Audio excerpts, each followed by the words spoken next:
जय जगन्नाथ नमस्कार।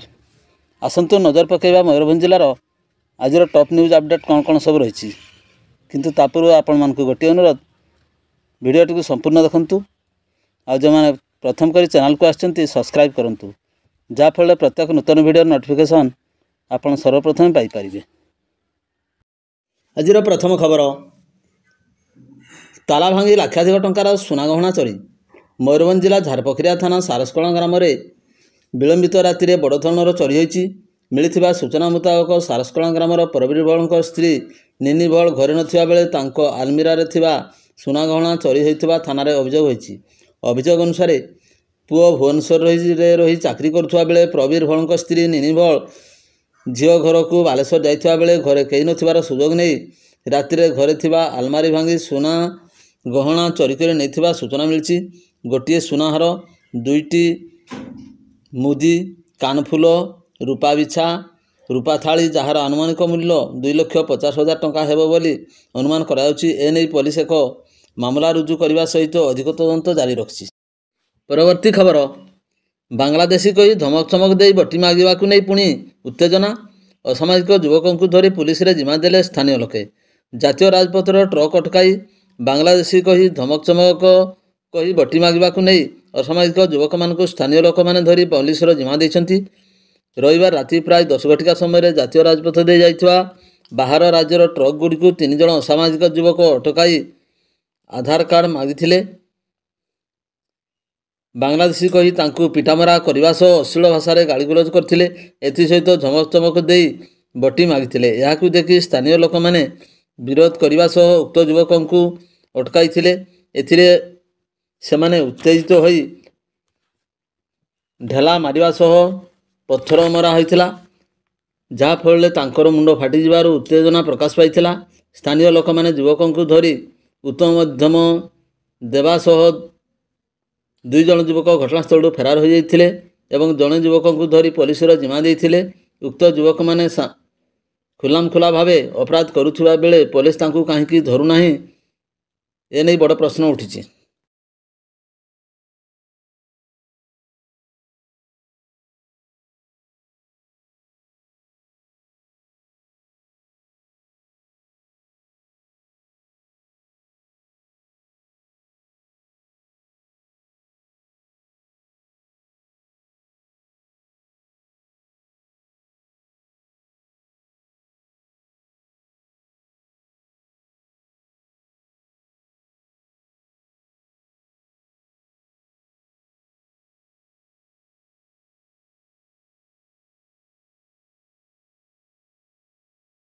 परवर्ती खबर झारपखरिया थाना अंतर्गत सारसकला सुवर्णरेखा केनाल निकट में 108 आम्बुलांस दुर्घटनाग्रस्त।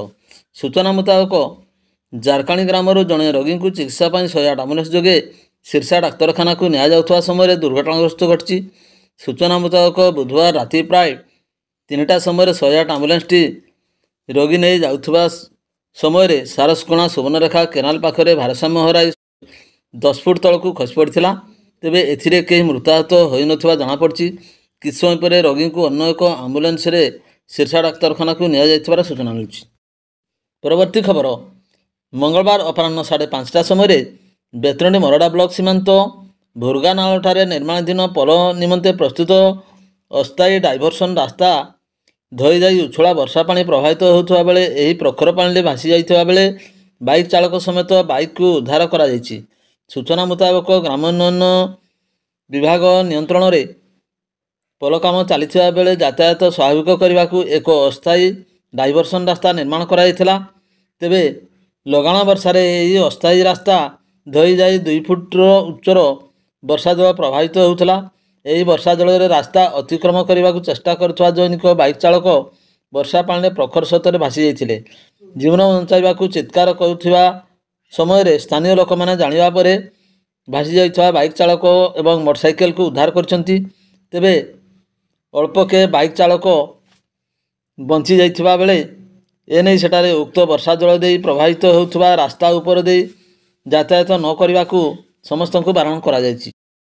परवर्ती खबर रायरंगपुर सहर हरपार्वती मंडप निकट में 2 बाइक धक्का जणे गुरुतर। मंगलवार संध्या 6टा समय हरपार्वती मंडप निकट में होटेल सम्मुख में ବାଇକ୍ ଆରୋହୀ ଭାରସାମ୍ୟ ହରାଇ ଅନ୍ୟ ଗୋଟେ ବାଇକ୍କୁ ଧକ୍କା ଦେଇଥିଲା। ସୂଚନା ପରେ ରାଇରଙ୍ଗପୁର ଟାଉନ ଥାନା ପୋଲିସ ପହଞ୍ଚି ଗୁରୁତର ଯୁବକଙ୍କୁ ରାଇରଙ୍ଗପୁର ଡାକ୍ତରଖାନାରେ ନେଇ ଭର୍ତ୍ତି କରିଥିଲେ। ଯୁବକଙ୍କର ପରିଚୟ ବର୍ତ୍ତମାନ ସୁଦ୍ଧା ମିଳିପାରି ନାହିଁ। ପରବର୍ତ୍ତୀ ଖବର, ବେତନଟୀ ବଜାରରେ ଭଡ଼ା ସୂତ୍ରରେ ରହୁଥିବା ଗର୍ଭବତୀ ମହିଳାଙ୍କୁ ଶାରୀରିକ ଏବଂ ମାନସିକ ନିର୍ଯାତନା ଦେବା ସହିତ ଗର୍ଭରେ ବଢ଼ୁଥିବା ଭ୍ରୂଣକୁ ହତ୍ୟା କରିବାକୁ ସ୍ୱାମୀ ପେଟରେ ନାଥ ଓ ଗୋଇଠା ମାରିବା ନେଇ ଗର୍ଭବତୀ ପତ୍ନୀଙ୍କ ଏତଲା କ୍ରମେ ମଙ୍ଗଳବାର ରାତି 11ଟାରେ ମାମଲା ରୁଜୁ କରି ତଦନ୍ତ ଆରମ୍ଭ କଲା ବେତନଟୀ ପୋଲିସ। ଏତଲାକାରିଣୀ ଭାରତୀ ରାୟଙ୍କ ଅଭିଯୋଗ ମୁତାବକ ସେ ମୟୂରଭଞ୍ଜ ଜିଲ୍ଲା ଅଧୀନ ଉଦଳା ଅଞ୍ଚଳ ଶ୍ୟାମସୁନ୍ଦର ପଣ୍ଡାଙ୍କ ପୁଅ ଅଂଶୁମାନ ପଣ୍ଡାଙ୍କୁ ବାଲେଶ୍ୱରର ଏକ ମନ୍ଦିରରେ ବିବାହ କରିଥିଲେ। ତେବେ ବିବାହର 5 ମାସ ପରେ ଶାଶୁ ଅନିଶା ତ୍ରିପାଠୀ ଏବଂ ଶ୍ୱଶୁର ଶ୍ୟାମସୁନ୍ଦର ପଣ୍ଡା, ନଣନ୍ଦ ସୋନାଲି ପଣ୍ଡାଙ୍କ ସମେତ ମାମୁଁ ଶ୍ୱଶୁର ପ୍ରମୁଖ ମାନସିକ ନିର୍ଯାତନା ଦେଇ ଆସୁଥିଲେ। ଏହାପରେ ସ୍ୱାମୀ ସ୍ତ୍ରୀ ବେତନଟୀରେ ଭଡ଼ା ଘର ନେଇ ରହି ଆସୁଥିଲା ବେଳେ ଅଧିକ ଯୌତୁକ ଦାବିରେ ସ୍ୱାମୀ ମାରପିଟ କରୁଥିଲେ। ଭାରତୀ 6 ମାସର ଗର୍ଭବତୀ ଥିବାବେଳେ ଗର୍ଭରେ ରହୁଥିବା ଭ୍ରୂଣକୁ ହତ୍ୟା କରିବାକୁ ସ୍ୱାମୀ ଗୋଇଠା ମାରିଥିବା ନେଇ ଭାରତୀ ଏତଲାରେ ଦର୍ଶାଇଛନ୍ତି। ଏନେଇ ବେତନଟୀ ପୋଲିସ ଭାରତୀଙ୍କ ଲିଖିତ ଏତଲାକୁ ଆଧାର କରି ବିଭିନ୍ନ ଦଫାରେ ମଙ୍ଗଳବାର ରାତି 11ଟାରେ 332 ନମ୍ବରରେ ମାମଲା ରୁଜୁ କରି ତଦନ୍ତ ଆରମ୍ଭ କରିଛି। ପରବର୍ତ୍ତୀ ଖବର, ଝରାଡ଼ି ନିକଟ ଟ୍ରେନ୍ ଦୁର୍ଘଟଣାରେ ବ୍ୟକ୍ତିଙ୍କ ମୃତ୍ୟୁ। ଅପରାହ୍ନ 3ଟା ସମୟ ଝରାଡ଼ି ନିକଟ ଟାଟା ବାଦାମ ପାହାଡ଼ ପ୍ୟାସେଞ୍ଜର ଟ୍ରେନ୍ ଜଣେ ବ୍ୟକ୍ତିଙ୍କୁ ଧକ୍କା ଦେଇଥିଲା। ଏହାପରେ ଘଟଣାସ୍ଥଳରେ ବ୍ୟକ୍ତି ସୁବୋଧ ବେହେରାଙ୍କର ମୃତ୍ୟୁ ଘଟିଥିଲା।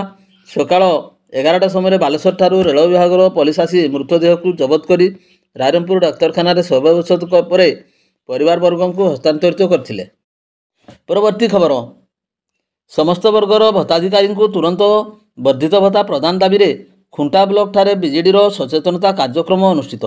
ମାନ୍ୟବର ପୂର୍ବତନ ମୁଖ୍ୟମନ୍ତ୍ରୀ ତଥା ବିଜେଡିର ରାଜ୍ୟ ସଭାପତି ଶ୍ରୀ ନବୀନ ପଟ୍ଟନାୟକଙ୍କ ଆହ୍ୱାନ କ୍ରମେ ବାରିପଦା ନିର୍ବାଚନ ମଣ୍ଡଳୀ ଅନ୍ତର୍ଗତ ଖୁଣ୍ଟା ବ୍ଲକଠାରେ ମଙ୍ଗଳବାର ସକାଳ ପ୍ରାୟ 11 ଘଟିକା ସମୟରେ ବିଜେଡି ପକ୍ଷରୁ ଏକ ସଚେତନତା ରାଲି କରିବା ସହିତ ବ୍ଲକ କାର୍ଯ୍ୟାଳୟ ଆଗରେ ସଚେତନତା କାର୍ଯ୍ୟକ୍ରମ ଅନୁଷ୍ଠିତ ହୋଇଛି। ପୂର୍ବତନ ଉପବାଚସ୍ପତି ସାନନ୍ଦ ମାରାଣ୍ଡି, ବ୍ଲକ ଅଧ୍ୟକ୍ଷ ସୁଧନା ନାୟକ, ଦେବାଶିଷ ମହାନ୍ତିଙ୍କ ସମେତ ବ୍ଲକର ଅନେକ ବିଜେଡିର ନେତା ଏବଂ କର୍ମୀମାନେ ଏଥିରେ ସାମିଲ ହୋଇଥିଲେ।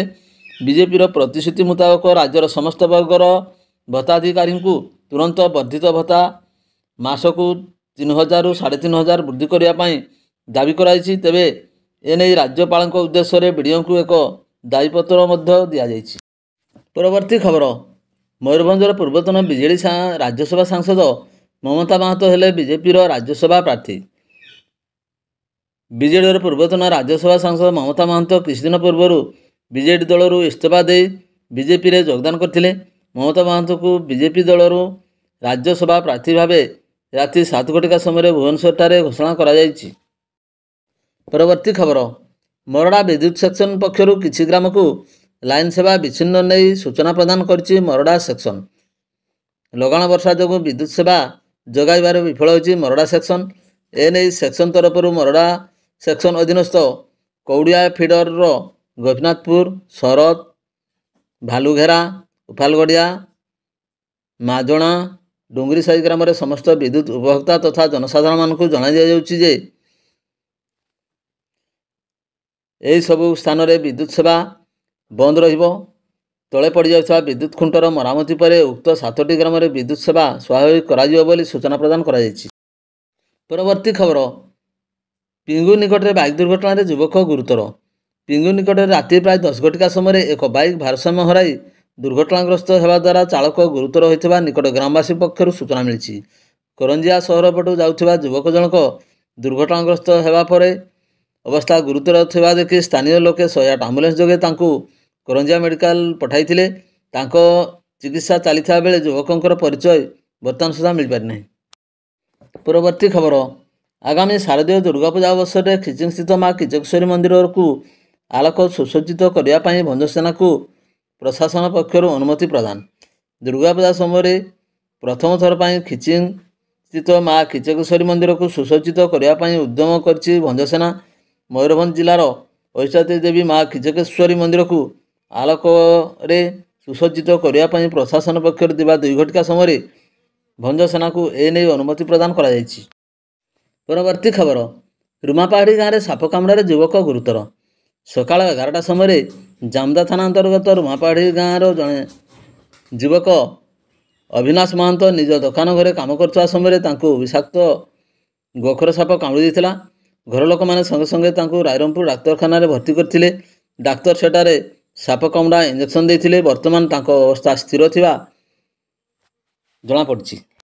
ପରବର୍ତ୍ତୀ ଖବର, ବେତନଟୀ ଅବକାରୀ ଥାନା ପକ୍ଷରୁ ବୈଶିଙ୍ଗା ଥାନା ଅଧୀନ କାଠବାଟିଆ ଗ୍ରାମରେ ଚଢ଼ାଉ କରି ଚୋରା ଦେଶୀ ମଦ ଏବଂ ବିଦେଶୀ ମଦ ଜବତ କରିବା ସହିତ ଏହି ବେଆଇନ କାରବାରରେ ଜଡ଼ିତ 2 ଜଣଙ୍କୁ ଗିରଫ କରି ମଙ୍ଗଳବାର ଅପରାହ୍ନ 5ଟାରେ କୋର୍ଟ ଚାଲାଣ କରାଯାଇଛି। ଗିରଫ ଅଭିଯୁକ୍ତମାନେ ହେଉଛନ୍ତି କାଠବାଟିଆ ଗ୍ରାମର ମନ୍ମଥ ବେହେରା ଓ ହିମାଂଶୁ ସେଠୀ। ମନ୍ମଥ ଏବଂ ହିମାଂଶୁ ଚୋରା ମଦ କାରବାର କରୁଥିବାର ଖବର ପାଇ ବେତନଟୀ ଅବକାରୀ ଥାନା ଅଧିକାରୀ ପ୍ରକାଶ ସାହୁ ସଦଳ ବେଳେ ଚଢ଼ାଉ କରିଥିଲେ। ଚଢ଼ାଉ ସମୟରେ ଉଭୟଙ୍କ ନିକଟରୁ ମୋଟ 15 ଲିଟର ଚୋରା ଦେଶୀ ମଦ ଓ 10 ଲିଟରରୁ ଉର୍ଦ୍ଧ୍ୱ ବିୟର ଜବତ କରାଯାଇଥିଲା। ଏନେଇ ଅବକାରୀ ଥାନା ପକ୍ଷରୁ 2ଟି ପୃଥକ ମାମଲା ରୁଜୁ କରି ଗିରଫ ଉଭୟ ଅଭିଯୁକ୍ତଙ୍କ ସ୍ୱାସ୍ଥ୍ୟ ପରୀକ୍ଷା ପରେ ବେତନଟୀ ଜେଏମ୍ଏଫସି କୋର୍ଟକୁ ଚାଲାଣ କରାଯାଇଛି। ପରବର୍ତ୍ତୀ ଖବର, ବେତନଟୀ ବ୍ଲକ କାର୍ଯ୍ୟାଳୟରେ ଦିବ୍ୟାଙ୍ଗମାନଙ୍କୁ ସହାୟତା ଉପକରଣ ବଣ୍ଟନ ପାଇଁ ବ୍ଲକ ସ୍ତରୀୟ ପ୍ରଶିକ୍ଷଣ ଶିବିର ଅନୁଷ୍ଠିତ। ଭାରତ ସରକାରଙ୍କ ସହିତ ଅନୁବନ୍ଧିତ କୃତ୍ରିମ ଅଙ୍ଗ ଉତ୍ପାଦନ କରି ଆଲିମାଙ୍କ ଏବଂ ଜିଲ୍ଲା ସାମାଜିକ ସୁରକ୍ଷା ବିଭାଗର ମିଳିତ ଉଦ୍ୟମରେ ଆୟୋଜିତ ବ୍ଲକ ସ୍ତରୀୟ ପ୍ରଶିକ୍ଷଣ ଶିବିରରେ ବେତନଟୀ ବ୍ଲକର 24ଟି ପଞ୍ଚାୟତର ମୋଟ 32 ଜଣ ଦିବ୍ୟାଙ୍ଗମାନଙ୍କୁ ଉପକରଣ ପ୍ରଦାନ କରାଯାଇଥିଲା। ଏଥିରେ ଆଲିମଙ୍କ ପକ୍ଷରୁ 4 ଜଣ ବିଶେଷଜ୍ଞ ଓ ବାରିପଦାସ୍ଥିତ DDRC କାର୍ଯ୍ୟାଳୟରୁ 2 ଜଣ ପାରାମେଡ଼ିକାଲ କର୍ମଚାରୀଙ୍କୁ ସାମିଲ କରାଯାଇଥିଲା। ଜିଲ୍ଲା ସାମାଜିକ ସୁରକ୍ଷା ଅଧିକାରୀ ନାରାୟଣ ବେହେରାଙ୍କ ତତ୍ତ୍ୱାବଧାନରେ ଆୟୋଜିତ ବ୍ଲକ ସ୍ତରୀୟ ପ୍ରଶିକ୍ଷଣ ଶିବିର ପରିଚାଳନାରେ ବେତନଟୀ ବ୍ଲକ ସାମାଜିକ ସୁରକ୍ଷା ଅଧିକାରୀ ରୁଦ୍ର ନାରାୟଣ ସିଂହ, ନିହାର କେଶରୀ ମହାନ୍ତି, ସଂଗ୍ରାମ କେଶରୀ, ସାମଲ ପ୍ରମୁଖ କର୍ମଚାରୀଗଣ ସକ୍ରିୟ ଦାୟିତ୍ୱ ସମ୍ପାଦନ କରିଥିଲେ। ପରବର୍ତ୍ତୀ ଖବର, ମହୁଲିଆ ଛକ ନିକଟରେ ବାଇକ୍ରୁ ଖସିପଡ଼ି ନାବାଳକ ଗୁରୁତର। ସକାଳ ପ୍ରାୟ 11ଟା ସମୟରେ ରାଜଗଞ୍ଜପୁର ଥାନା ଅଧୀନ ମହୁଲିଆ ଛକ ନିକଟରେ ଏକ ବାଇକ୍ରୁ ଜୈନିକ ନାବାଳକ ଖସିପଡ଼ିବାରୁ ଗୁରୁତର ହୋଇଛନ୍ତି। ଉକ୍ତ ନାବାଳକ ଜଣକ ହେଉଛନ୍ତି ସେହି ଗ୍ରାମର ଶେଖର ଟୁଡୁଙ୍କର ପୁଅ। ବୟସ 12 ବର୍ଷ ହେବ ବୋଲି ଜଣାପଡ଼ିଛି। ତେବେ ଆହତ ନାବାଳକକୁ ଉଦ୍ଧାର କରି ସଙ୍ଗେ ସଙ୍ଗେ ପରିବାର ପକ୍ଷରୁ ରାଜଗଞ୍ଜପୁର ଗୋଷ୍ଠୀ ସ୍ୱାସ୍ଥ୍ୟ କେନ୍ଦ୍ରରେ 108 ଆମ୍ବୁଲାନ୍ସ ସହାୟତାରେ ନେଇ ଚିକିତ୍ସା କରାଯାଇଥିଲା। ତେବେ ଅଧିକ ଗୁରୁତର ଥିବାରୁ ପ୍ରାଥମିକ ଚିକିତ୍ସା ପରେ ବାରିପଦା ମୁଖ୍ୟ ଡାକ୍ତରଖାନାକୁ ରେଫର କରାଯାଇଥିବାର ସୂଚନା ମିଳିଛି। ଭିଡ଼ିଓଟିକୁ ଶେଷ ପର୍ଯ୍ୟନ୍ତ ଦେଖିଥିବାରୁ ଅନେକ ଅନେକ ଧନ୍ୟବାଦ।